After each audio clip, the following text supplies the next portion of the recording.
कांग्रेस ने शुरुआत बिहार से कर दिया है। राहुल गांधी ने अनाउंसमेंट कर दिया है मोदी की सरकार से लेगा उसको बिना शर्त हम समर्थन देंगे। राष्ट्रीय जनता दल के उंगली पकड़ करके कांग्रेस चलेगी। अमित शाह ने सीधे तौर पे कहा है कि जनसंख्या के आधार पर हो या किसी आधार पर हो, लेकिन सीटें कम नहीं होंगी तो बढ़ेंगी भी नहीं। 2 बच्चे से ज्यादा होंगे तो आपको चुनाव नहीं लड़ने दिया जाए। नोरमा ग्रुप, जो सोचता है वो करता है। आपके अपने सपनों का आशियाना।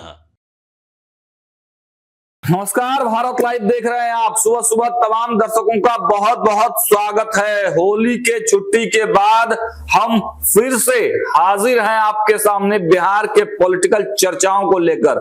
देखिए, आज फिर से जो पॉलिटिकल एक्टिविटीज है वो बढ़ी सी नजर आएगी आपको। हालांकि होली में भी आपने देखा कि ये होली इस बार की खास रही। पॉलिटिकल खेमे में ये होली काफी सुर्खियां बटोरी, चाहे तेज प्रताप विवाद हो या फिर जनता दल यूनाइटेड के विधायकों का ड्रामा हो। ये तमाम चीजें चर्चा का विषय तो जरूर बनी रही, लेकिन आज चर्चा गर्म में हम सीधे आपको बताएंगे कि ये जो उठा पटक चल रही है बिहार से लेकर देश की राजनीति में, इसका असर देखने को मिल रहा है। और अब केवल नीतीश कुमार ही नहीं बल्कि नायडू भी कहीं ना कहीं अलग प्लान बना रहे हैं, अलग रणनीति सेट कर रहे हैं। क्या नीतीश कुमार को बचाने के चक्कर में नरेंद्र मोदी की सरकार नायडू को खो देगी? क्या कुछ हो रहा है अंदर खाने में? और बिहार में जिस प्रकार निशांत वाले मैटर पर सियासत हो रही है उसके बारे में तो हमने पंचनामा में बताया ही है, लेकिन इसके बारे में भी थोड़ा बहुत बाबा से हम लोग जानेंगे। क्योंकि आज सदन का भी दिन है, सुबह सुबह सदन से जो अपडेट्स आएंगे वह भी हम आपको दिखाएंगे। लेकिन उसके पहले सीधे चलते हैं बाबा के पास। बहुत स्वागत है बाबा आपका। बाबा, नायडू वाला जो चैप्टर है, क्या कुछ मामला है बाबा? देखिए सागर, आपको याद होगा कि आपके साथ मैंने एक एपिसोड किया था कि हर 25 साल के बाद परिसीमन होता है जी। और ये परिसीमन 2001 से जो है वो ड्यू था। 2026 में परिसीमन का डेट तय किया गया था और तय करने वाली अटल बिहारी वाजपेयी की ही सरकार थी, भाजपा की ही सरकार थी, एनडीए की सरकार थी। 2026 में प्रस्तावित था कि परिसीमन होगा और इसको लेकर के डिलिमिटेशन को लेकर के कई तरह की चर्चाएं चलते हुए आपने देखे होंगे। हमने आपको बताया था कि इसके आधार क्या है, बेस अब तक रहे हैं वो क्या है। उस बेस के आधार पर निश्चित रूप से जब आप कोई परसेप्शन बना लेते हैं तो उस परसेप्शन और जिसके आधार पर जो चीजें होती हैं, अगर वो आपके हक में नहीं है तो निश्चित रूप से आपकी चिंताएं बढ़ेंगी। यही चीज हो रहा है कि एक तरफ जहां आपने देखा होगा कि इस देश में जनसंख्या वृद्धि को लेकर के बहुत सारे ऑप्शंस और बहुत सारी सरकार की प्रतिक्रिया है। सरकार उसके लिए बहुत सारे नियमों को लागू करती है। आपके यहाँ तो याद होगा कि पंचायत में भी ये शुरू किया जाएगा कि 2 बच्चे से ज्यादा होंगे तो आपको चुनाव नहीं लड़ने दिया जाएगा। ये सारी प्रक्रियाएं चल रही हैं। इसी को लेकर के पिछले 25 साल से लगातार दक्षिण के जो राज्य हैं, क्योंकि आप जानते हैं कि लिटरेसी वहां ज्यादा है, तो उन राज्यों में जनसंख्या वृद्धि पर कंट्रोल किया गया है, जनसंख्या पर नियंत्रण किया गया और नियंत्रण के कारण वहां की जनसंख्या बहुत ज्यादा तेजी से नहीं बढ़ी जी जी। उसके अपेक्षाकृत अगर पूर्वी भारत की देखें, उत्तरी भारत की देखें, तो थोड़ा सा ज्यादा जनसंख्या बढ़ी है। और जो हमारे पास आंकड़े हैं कि 2001 में जब जनसंख्या का आधार एक पॉइंट बनाया गया था तो 10 लाख लोगों पर जो लिमिटेशन हुआ था उसमें 10 लाख लोगों पर एक जो है एमपी निर्धारित हुआ था। उसी के आधार पर डिस्ट्रीब्यूशन परिसीमन हुआ था। अब आप 15 साल के बाद आप देखिएगा कि 2026 में 25 साल हो गए। उसके बाद कई बार मौका आया, सरकार ने तो पहले ही घोषणा कर दिया था कि 25 साल के बाद इसको किया जाएगा। 2026 में प्रस्तावित था, उसको लेकर के अब एक एमपी को 15 लाख से ज्यादा लोगों को का क्षेत्र हो गया है और कई जगहों में तो इससे ज्यादा है। अब दिल्ली में ही आप देख लीजिए कि 7 विधानसभा 7 लोकसभा है। 7 लोकसभा में 2-3 ऐसे लोकसभा हैं जहां 25 से 30 लाख लोग एक लोकसभा में है। तो निश्चित रूप से ये कहीं ना कहीं उस एमपी के लिए और योजनाएं बनाने के लिए भी मुश्किलें होती हैं। फंड का भी अभाव बिल्कुल, बहुत तरह की समस्याएं होती हैं और उन सभी चीजों को लेकर के सरकार का ये मानना है कि जितना अधिक इसको सिंप्लीफाई किया जाए उतना अधिक विकास किया जा सकता है और लोगों को संतुष्ट किया जा सकता है। इसको लेकर के 2026 में प्रस्तावित है। इसके लिए आपने देखा होगा नया संसद भवन बन गया है जिसमें लगभग 900 लोगों के बैठने की क्षमता, 888 से ज्यादा लोगों के बैठने की क्षमता बनाई गई है। अभी हमारी 543 की संख्या है। इसको लेकर के हमने आपको बताया भी था कि किस तरह से सीटों का जो आकलन था उसको भी हमने बताया था। पहले हम इसको इसलिए बता रहे हैं कि इसी पर टिका हुआ है बिहार में नीतीश कुमार का जो चुनाव में उतरेंगे तो उससे पहले वो क्या फैसला करेंगे, जिस पर केंद्र की सरकार भी टिकी हुई है। क्योंकि आपको पता है कि केंद्र की सरकार को कंधा देने वालों में से एक नाम नीतीश कुमार और दूसरा नायडू जो है अब आजकल स्टालिन से बहुत ज्यादा उनकी बटने लगी है। और स्टालिन से ही क्यों, जितने भी विरोधी खेमा के लोग हैं, जो विरोधी खेमा के लोग हैं और साउथ में जितने भी राज्य हैं, उन राज्यों के मुख्यमंत्रियों को इस बात का डर है कि हमारे राज्य की जो सीटें हैं वो कम ना हो जाए, क्योंकि जनसंख्या का आधार बेस माना जा रहा है और उस बेस पर अगर होता है तो प्रॉब्लम होगी। इसको लेकर के स्टालिन ने एक मीटिंग बुलाई थी। उस मीटिंग में पक्ष विपक्ष सभी को बुलाया गया था। उसमें कई प्रस्ताव पारित किए गए हैं। आपको इससे पहले पता होगा कि जब चंद्रबाबू नायडू बाहर थे एनडीए गठबंधन से, तो उन्होंने जम खोल करके कहा भी था कि भैया आप 15-16 बच्चे पैदा करो। उसके पीछे उनका तर्क वही था कि जब परिसीमन होगा तो उस समय हम पिछड़ जाएंगे, सीटें हमारी कम हो जाएगी। और परिसीमन में अगर देखें हम तो अभी वर्तमान जो हमारे पास आंकड़े हैं उनमें हमने डिटेल्स में तो बताया ही था। वर्तमान में 129 सीटें हैं दक्षिण के पास लोकसभा की, जो बढ़ करके मात्र 55 बढ़ रही हैं और 184 हो रही है, जबकि ये मात्र 42% की वृद्धि है। जबकि आप काउ बेल्ट में देखें हिंदी पट्टी के क्षेत्रों में तो अभी 216 है, 182 बढ़ करके ये 398 हो जाते हैं और ये आंकड़ा लगभग 84% के आसपास होता है। अंतर आप देख रहे हैं, जस्ट डबल का अंतर है। तो ऐसी स्थिति में उनकी चिंताएं तो लाजमी है। इन सारी परिस्थितियों को लेकर के हालांकि अमित शाह ने एक बात जरूर कही है। अमित शाह ने सीधे तौर पे कहा है कि जनसंख्या के आधार पर हो या किसी आधार पर हो, लेकिन सीटें कम नहीं होंगी तो बढ़ेंगी भी नहीं। आप एक एहसान तो मान लीजिए कि करेंगे कि आप बढ़ाएं, सीटें कम नहीं करेंगे, लेकिन सीटें बढ़ेंगी भी तो नहीं। तो ऐसी स्थिति में अब उस पर लगातार चर्चा चल रही है और कई तरह की बातें सदन में चर्चा के दौरान आई हैं, जिसमें कहा यह जा रहा है कि आधार जो है जनसंख्या नहीं रख करके जिन क्षेत्रों ने जनसंख्या नियंत्रण अच्छे ढंग से किया है, जिस लोकसभा क्षेत्र ने, उसमें कोई विशेष जो है उसके लिए व्यवस्था की जाए या उसी में एक और एमपी की जगह बना दी जाए, जिससे कि लोगों को मोटिवेट भी कर सके जनसंख्या नियंत्रण पर। पहला ये है। दूसरा ये है कि एक ये तरीका कर दिया जाए कि 2 बच्चे से ज्यादा अगर किसी के पास है तो उनको एमपी का टिकट नहीं मिलेगा। इस तरह की सारी चर्चाएं चल रही हैं। हालांकि आपको एक बात बता दें कि हमारे पड़ोसी देश जो है चाइना, वहां 3000 से ज्यादा जनप्रतिनिधि हैं। वो भी तो देश है, बिल्कुल बड़ा। आपके यहाँ भी अगर सिंप्लीफाई करना है तो आप कर सकते हैं, लेकिन हमारे यहाँ की पॉलिटिक्स अलग है। हमारे यहाँ सब कुछ आपने देखा होगा कि दक्षिण को लेकर के इस बार जो भारतीय जनता पार्टी है वो ज्यादा एग्रेसिव भी है, दक्षिण में बहुत सारी बातें कर रही है। अब इस सारी बातों के सारी चर्चाओं के बीच में 2-3 चर्चाएं और भी गंभीर हैं। पहली चर्चा ये कि आप जान रहे हैं कि एनडीए गठबंधन में बहुत सारे ऐसे लोग हैं, बहुत सारे ऐसे दल हैं जो एनडीए गठबंधन में पहले थे, बाहर हो गए, फिर आए हैं। तो बाहर क्यों हुए थे? निश्चित रूप से कुछ ऐसी कटुता हुई होगी जिसके चलते बाहर हुए होंगे। फिर स्वार्थ को लेकर के या सीट को लेकर के या फिर सत्ता को लेकर के एक साथ आए होंगे। तो स्वार्थ की जो दोस्ती होती है वो लंबे समय तक नहीं चलती है। चंद्रबाबू नायडू भी उसी खेमे से आए हुए हैं, क्योंकि चंद्रबाबू नायडू जब एनडीए से बाहर हुए तो जेल भी जाना पड़ा था। लोग कहा जाता है कि भारतीय जनता पार्टी ने अपने प्रभाव का यूज करके उनको जेल भेजा था। खैर इन सारी बातों पर चर्चा हम नहीं कर रहे, लेकिन अब जो उनका विपक्ष के साथ खड़ा होना इस बात की तरफ इशारा करता है कि कहीं ना कहीं नरेंद्र मोदी की सरकार जो है वो संकट में जरूर है, क्योंकि उनके पास जो सीटें हैं वो 16 है और वो सीटें अगर 242 में जुड़ती हैं तभी जाकर के 272 पूरा होते हैं। बिल्कुल छोटे छोटे दल बहुत सारे हैं, लेकिन नीतीश और नायडू अगर नीतीश से ज्यादा इंपॉर्टेंट है वो। बिल्कुल। अब स्थिति ये रही कि नीतीश कुमार की बात कर रहे हैं। नीतीश कुमार के पास भी जैसे चंद्रबाबू नायडू के पास बहुत सारे पॉइंट्स हैं, एक तो ये पॉइंट्स है, दूसरा वक्फ बोर्ड वाला पॉइंट्स है, तीसरा उनके राज्य को लेकर के पॉइंट्स है, राज्य के विकास को लेकर के अधिक फंड की मांग कर रहे हैं उसका पॉइंट्स है। ये सारी बातें मिला जुला करके चल रही है और चंद्रबाबू नायडू को इस बात का भी डर नहीं है कि भारतीय जनता पार्टी से वो नाता तोड़ लेंगे तो उनकी सरकार गिर जाएगी, क्योंकि वहां वो पूर्ण बहुमत में अपने दम पर है। बाकी के एलायंस पार्टनर भले ही हो, जैसे 2014 और 2019 में आपने देखा होगा कि केंद्र में भारतीय जनता पार्टी थी, अपने दम पर थी, कोई उसके साथ दे या नहीं दे वो अपने दम पर सरकार चलाने में सक्षम थी।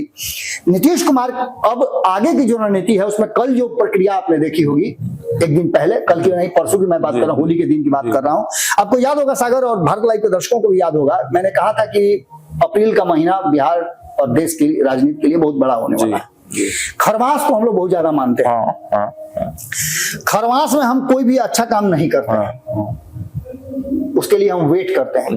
2 खरमास होते हैं, 1 दिसंबर टू जनवरी, 14 जनवरी को समाप्त होता है। उसमें भी आप देखे हुए कोई काम नहीं कर, दही चूड़ा खा करके लोग अपना जतरा बनाते हैं। दूसरा सतुआनी, सत्तू खा करके, नया अन्न खा करके लोग तब जाकर के शुभ काम से शुरुआत होती है। शादी भी अभी आप देखिए कि अप्रैल में उसके बाद ही 14-15 के बाद ही होता है।